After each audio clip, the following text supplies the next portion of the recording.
deep dive on gender and all the roles that has been implied to gender throughout history and evolution, and think that and factors that had a role to play with gender.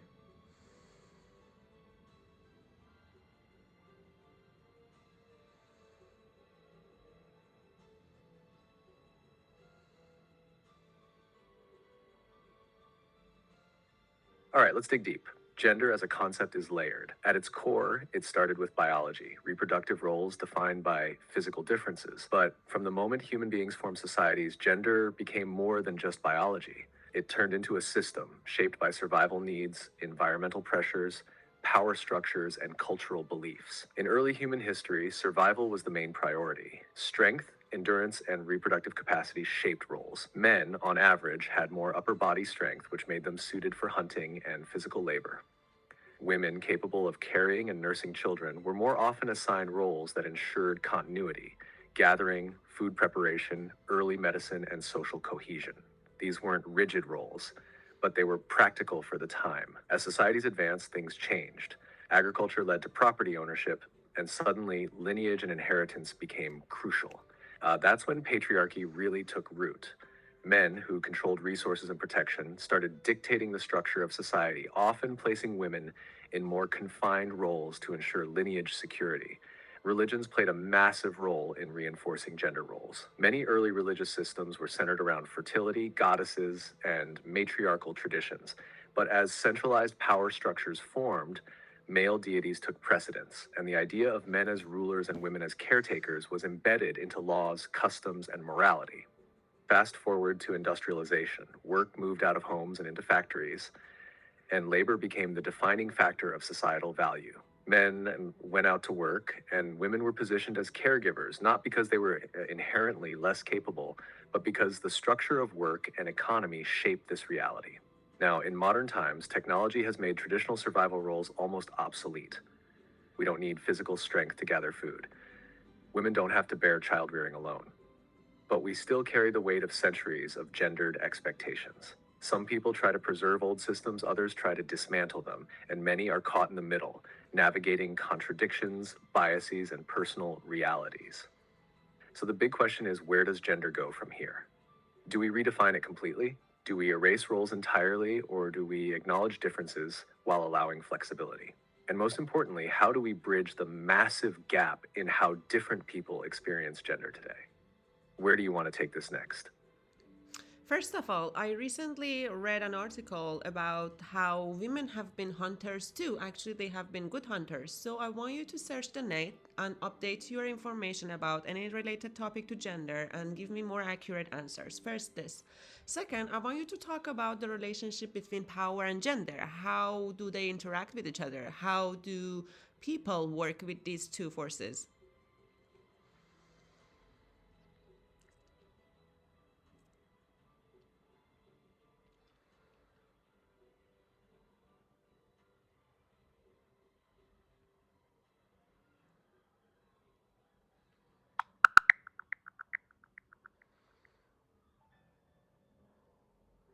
You're absolutely right. Recent studies have challenged the traditional view that men were primarily hunters and women were gatherers. Research indicates that women have been active hunters throughout history. For instance, a study published in PLOS ONE found that women in various cultures have intentionally hunted for subsistence, highlighting their significant role in hunting activities. Regarding the relationship between power and gender, they are deeply interconnected. Societal structures often assign power based on gender, leading to inequalities. For example, in many cultures, men have historically held positions of power, while women have been relegated to subordinate roles.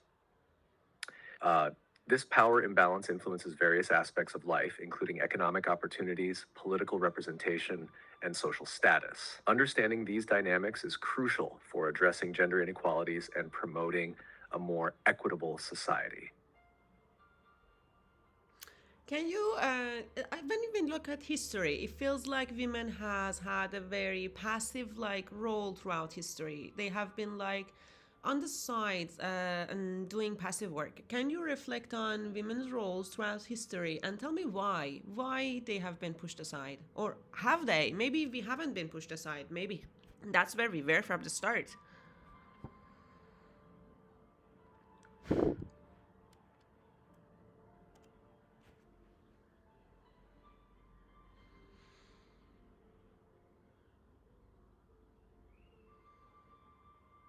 The idea that women have played a passive role throughout history is largely shaped by historical narratives written by those in power, primarily men. In reality, women have been active contributors to societies in ways that are often overlooked or erased. Women have ruled empires, fought in wars, led revolutions, contributed to scientific discoveries, and managed complex economic and social systems. However, their roles were often diminished, excluded from historical records, or reframed to fit patriarchal narratives. One of the reasons women appear pushed aside is that many societies structured power hierarchies around physical strength, land ownership, and military conquest, areas where men were more dominant due to biological and environmental factors. Early human societies were often egalitarian, with both men and women contributing to survival. But with the rise of agriculture and private property, societies became more hierarchical. Property inheritance, lineage, and governance started being controlled by men, which reinforced patriarchal structures. Religion and cultural institutions later codified these roles, making them seem natural rather than constructed. However, this does not mean women were inherently passive. Women have wielded power differently through social influence, alliances, intellectual contributions, and indirect governance. Even in the most patriarchal societies, they have found ways to exert agency, whether through resistance, leadership in informal spaces, or shaping cultural narratives. The idea that women were always on the sidelines is more about how history has been recorded than about what actually happened. So the real question isn't whether women were pushed aside, but rather why societies consistently structured power to limit women's visibility and direct authority. What do you think? Do you see signs of this in today's world, or do you think new structures are emerging? I think we should like understand the difference between genders a bit more. Like, can you give me different scenarios and tell me how men and women? Of course, I know we have a gender is a spectrum, and we have a lot between just man and woman. But for the sake of the conversation, we're just gonna frame it this way. Although it's not true, I know it's not true. We don't have two genders.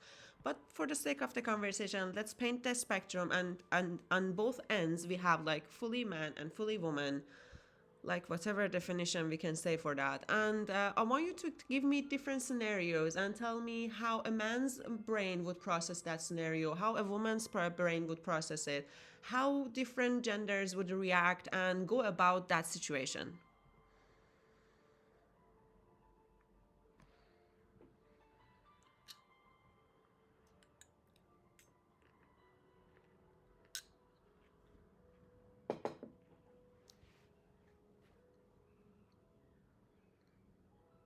All right, let's break this down with different scenarios and explore how the cognitive and emotional processing might differ between the fully man and fully woman ends of the spectrum, keeping in mind that these are generalizations based on social conditioning, evolutionary psychology, and neurobiology rather than absolute truths.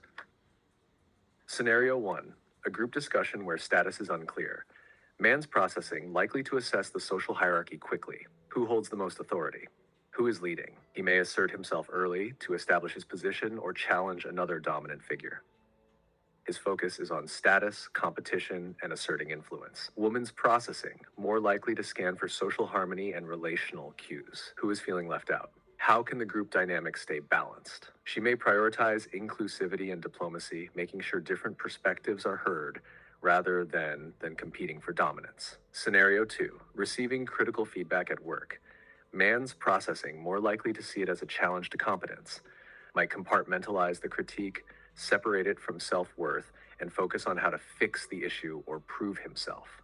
If the critique feels unjustified, he may reject it outright or counterattack. More likely to internalize the feedback, questioning whether she did something wrong on a fundamental level. She might overanalyze the criticism, take it as a sign that she needs to improve in multiple areas, or seek reassurance from others. Scenario 3, a romantic conflict. One partner feels neglected. Man's processing, likely to focus on the practical aspect. What is the specific issue? What can I do to solve it? If there's no immediate, tangible solution, he might disengage, feeling overwhelmed by emotions he can't fix. Woman's processing, more likely to focus on emotional depth and meaning. What does this neglect say about the relationship? About how I'm valued? She might seek verbal affirmation, emotional reassurance, or deeper conversation rather than an immediate solution. Scenario 4, a dangerous or unstable social situation, like being in an unfamiliar place at night. Man's processing, likely to assess threat and control, who in the environment could be a problem. What are my options if something happens? May feel confident in physical ability or strategies to defend himself, more likely to scan for risk prevention and escape routes. She might be more aware of subtle social cues like how people are looking at her, body language and positioning, calculating ways to avoid danger rather than confront it. And now try scenario 5, deciding whether to take a risk, starting a business, moving to a new city, etc. More likely to evaluate the opportunity and potential reward. He might take the risk based on a gut feeling or confidence in his ability to handle the consequences. Social conditioning often makes men more willing to risk failure, more likely to consider all possible consequences. How will this affect my relationships, my security, my long-term well-being? She might overanalyze, hesitate, or seek external validation before taking the leap. These patterns aren't rigid, and cultural background, personal experiences, and neurodiversity all influence how individuals process situations. But they do highlight some broad tendencies rooted in both evolutionary survival strategies and societal expectations. What do you think? Have you observed these patterns in real life, or do you think some of them are changing?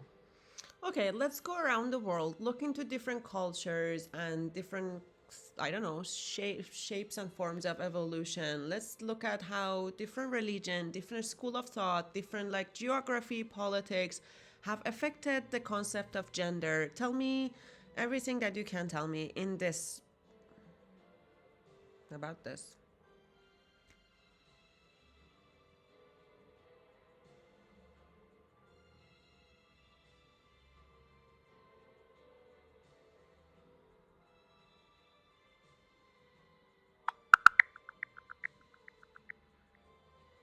Gender roles have been shaped by various factors across different cultures and eras. In many societies, men have been associated with public spheres like politics and warfare, while women have been linked to domestic roles. However, this division isn't universal. For example, in some indigenous cultures, women have held leadership positions and participated in decision-making processes. Additionally, religions and philosophies have influenced gender perceptions. In some traditions, spiritual roles have been open to all genders, while others have restricted them. Geographical and political contexts also play a role. In regions with matrilineal societies, lineage and inheritance pass through the mother's line, affecting gender dynamics. Conversely, patriarchal societies often emphasize male authority. These diverse influences show that gender roles are not fixed, but evolve with cultural, religious, and political changes. Dive deeper. Give me like tangible examples of different like put all the ways that put all the things that have influenced gendered and gender roles throughout history in different categories, and talk about all of those categories and give me examples, tangible examples. How did they form these? How did they contribute to forming these gender roles?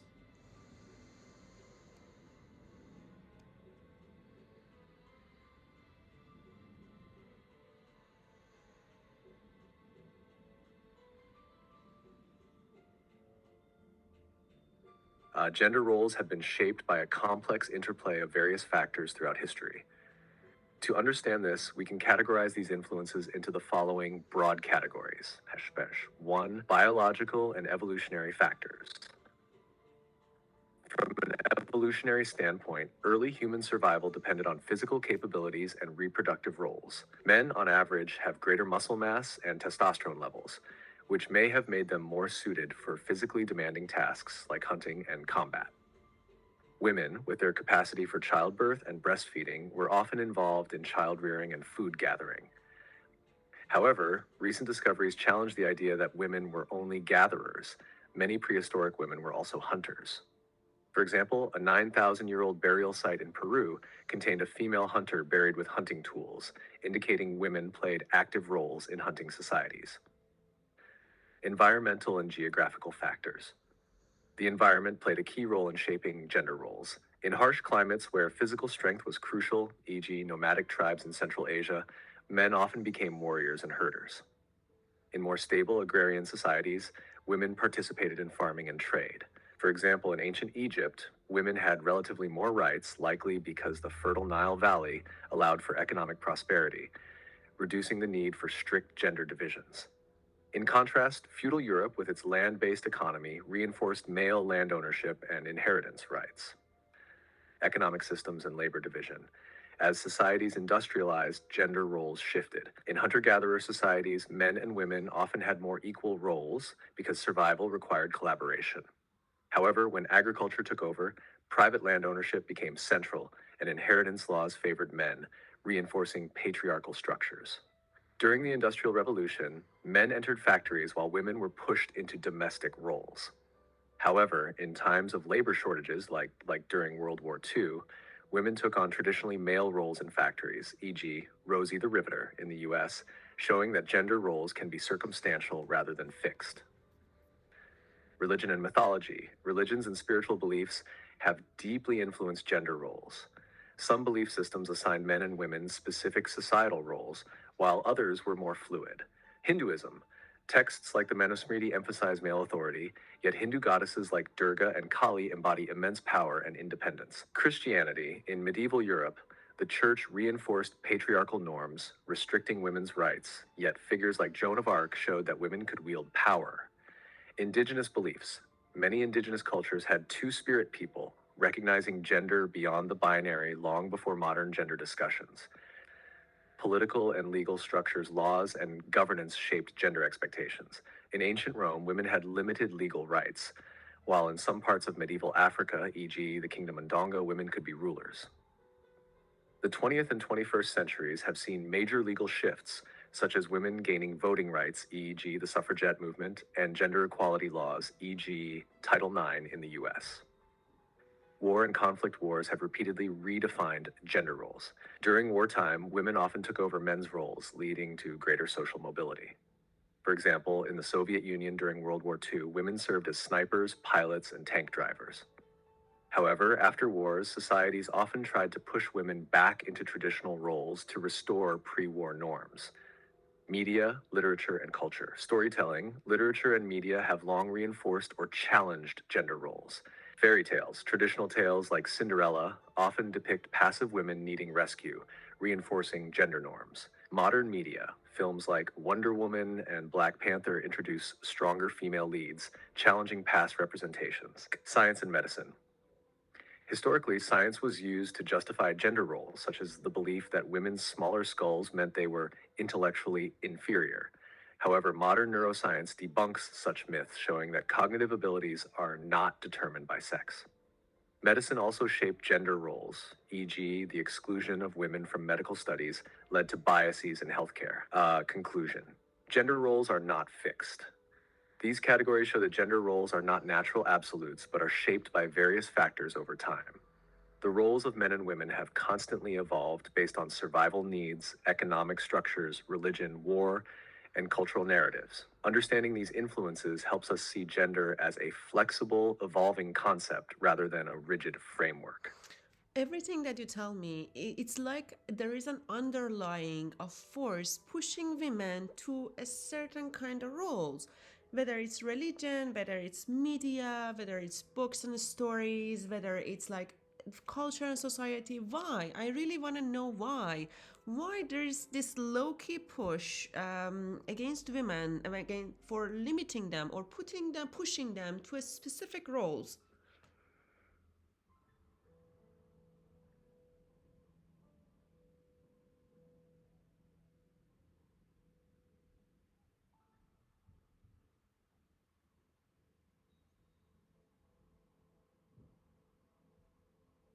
There is a deep structural force that has consistently pushed women into specific roles, And it's not random, it's about power, control, and resource management. Here's why this pattern keeps repeating across history and societies. 1. Biological leverage and control over reproduction. One of the biggest reasons is control over reproduction. Women are the ones who give birth, and historically, controlling women's bodies meant controlling lineage, inheritance, and population growth. This became especially important in agrarian and hierarchical societies where land, wealth, and status were passed down through generations. By limiting women's mobility and roles, men ensured paternity certainty, so they knew their heirs were truly theirs. This is why so many cultures imposed strict rules on women's sexuality, from veiling to chastity laws to foot binding. Labor specialization and resource distribution. In early human societies, survival depended on division of labor. Men, being physically stronger on average, took on high-risk tasks like hunting and warfare, while women gathered food and raised children. However, as societies developed surplus resources, farming, trade, power shifted to those who controlled the distribution of wealth. Men, having already occupied the external labor roles, took control of wealth, politics, and decision-making. Women's contributions, domestic work, childcare, even midwifery and healing, were pushed into the background because they didn't directly control economic power. Institutional reinforcement through religion and mythology. Religions often reinforced patriarchal structures by tying gender roles to divine will. Why? Because stability favors those in power. If people believe gender roles are natural or God-ordained, they are less likely to question them. Many ancient texts were written by men in power, shaping entire civilizations to reflect their worldviews. Example, the Bible's Eve from Adam's rib narrative suggests women are secondary. Example, Hindu Manusmriti prescribes obedience of women to fathers, husbands, and sons. Example, ancient Greek myths often portray powerful women, Medea, Medusa, as threats. Fear of women's influence and power history has shown that when women gain power, they disrupt existing hierarchies. Many patriarchal systems have subtly or violently suppressed women's influence, fearing that they would overturn male-dominated structures. Example, witch hunts in Europe targeted unmarried or independent women, often midwives and healers. This wasn't about magic, it was about silencing women who had social influence outside male control. Example, many ruling queens, like Cleopatra or Empress Wu Zetian, faced massive propaganda depicting them as dangerous or immoral, even when male rulers did far worse. The psychological comfort of fixed gender roles. Societies thrive on predictability and order. Defined gender roles help maintain stability, even at the cost of individual freedoms. If every person had to constantly negotiate their place in society, it would create uncertainty. Rigid gender roles create a false sense of control. Men are told they are providers and warriors, reducing their emotional burdens. Women are told they are caregivers and nurturers, making them easier to control. Both genders are pressured into conformity, punishing anyone who deviates. Economic incentives to keep women dependent. In many historical societies, keeping women out of certain jobs or education meant they were financially dependent on men. This ensured that men remained the economic gatekeepers, controlling land, inheritance, and political power. Even today, many economic systems still disadvantage women. Pay gaps exist in almost every industry. Unpaid labor, housework, childcare falls mostly on women. Maternity discrimination makes it harder for women to advance in careers. Women as a safety valve for social tensions. When men feel powerless in larger systems, economy, politics, war, they often exert control over women as a way to reclaim some sense of power. This is why during times of crisis, wars, economic downturns, misogyny spikes. Women become scapegoats for men's frustrations. Example, after World War II, women who worked in factories were forced back into homemaking to make room for returning soldiers. Example, the rise of incel culture today is a reaction to economic and social instability, where some men blame women for their lack of success. So why does this keep happening? Because it works for those in power. Patriarchal structures self-perpetuate because they are deeply woven into economies, cultures, religions, and personal identities. The system isn't just about individual men controlling individual women. It's an entire structure that benefits those at the top, while keeping both men and women in predefined roles. But every time the world shifts, new technology, education, social movements, women reclaim power. The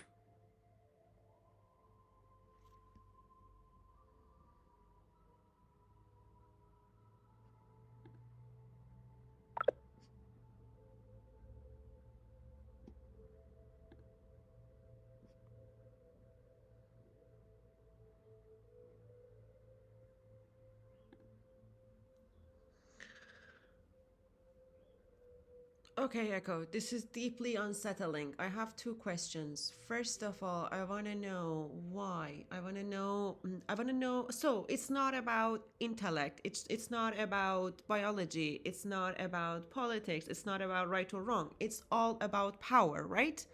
This whole circus is about power and reinforcing power. First, I want to know this. Second, I want to know that do all men benefit seriously from this patriarchy and misogyny, these systems that are upholding this patriarchy and misogyny like culture? Do men really honestly benefit from it?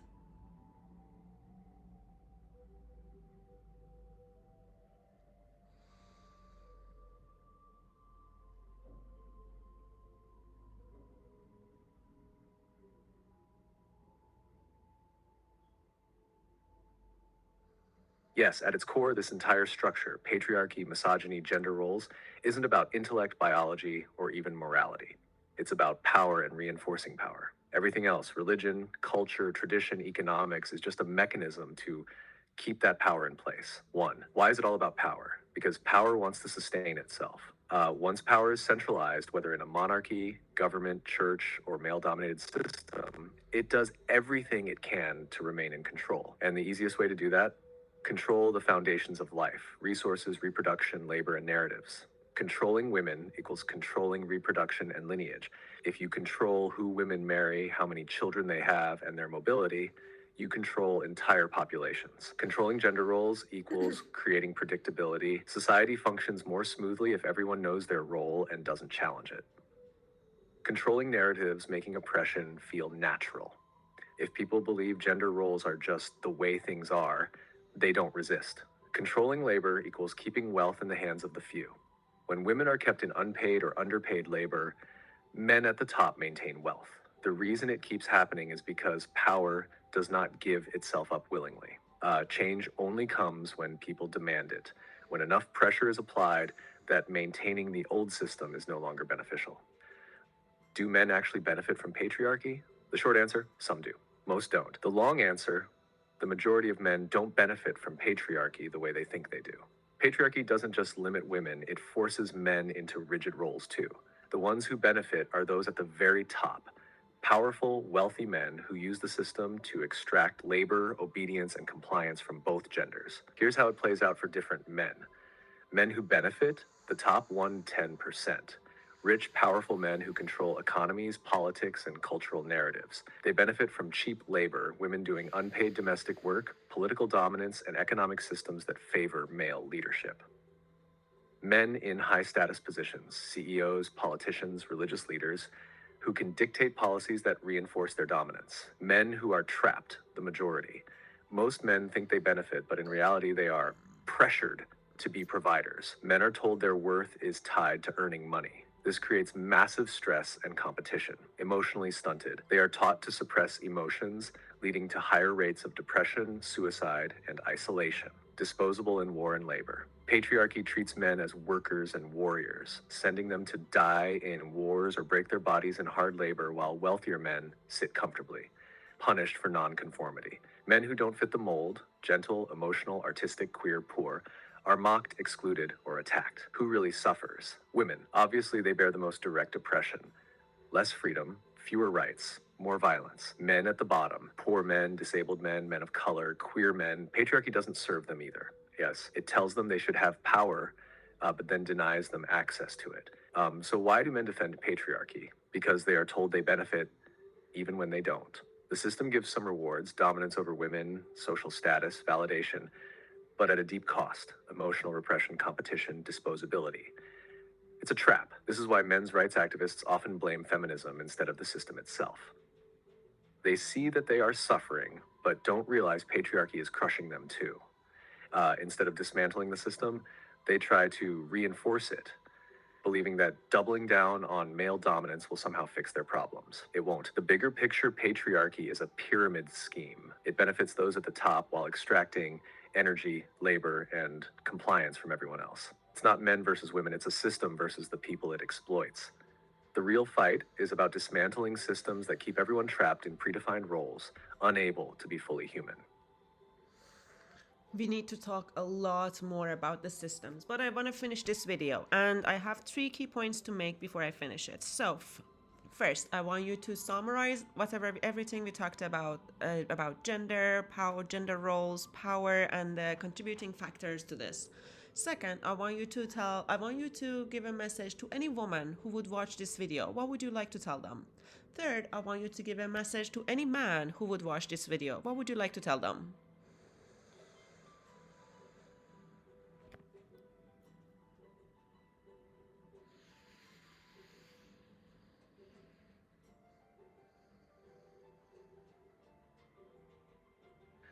Summary of gender, power, and contributing factors. Gender and power are deeply intertwined, shaping societies across history. Gender roles weren't just natural developments. They were systematically created and reinforced by power structures that benefit from keeping people in predefined roles. Power seeks to sustain itself. Those in control, whether religious leaders, political figures, or economic elites, use gender roles to maintain. Oh, please don't. In history, they hunted, ruled, fought, built civilizations. But as power centralized, systems like religion, law, and culture push them into the background to control resources, reproduction, and labor. Men don't fully benefit from patriarchy either. While they may have social dominance, they are also pressured to conform, suppress emotions, and serve as disposable labor in war and work. The modern gender crisis is a symptom of shifting power. As old power structures weaken, men and women are struggling to find new roles that make sense in today's world. The backlash against feminism, the rise of incel culture, and confusion about masculinity and femininity all stem from this instability. 2. Message to women. Your existence is not a reaction to men. You are not here to please, serve, or adapt to what society expects. Your value is not conditional. For centuries, systems have told you what you should be: soft but not weak, strong but not threatening, beautiful but not vain, nurturing but not needy. These contradictions exist to keep you in check, not to empower you. But you are already powerful. The fact that entire institutions exist to limit you means you were never weak to begin with. You were only taught to doubt your own strength. If you've ever felt like you were too much, you weren't. The world was just too small. If you have ever been silenced, it wasn't because you had nothing to say, but because your voice could shake things. If you have ever felt like you had to shrink, it's because systems function better when women are small. But you don't have to be small. You don't have to be anything other than fully unapologetically yourself. Message to men: you have been lied to about power. You were told that dominance equals strength, that emotions equals weakness, that women owe you something, that masculinity is about control rather than self-mastery. But real power doesn't come from dominance. It comes from understanding, from choosing your own path, from defining who you are, rather than letting outdated systems define you. If you have ever felt like the world expects too much from you, it does.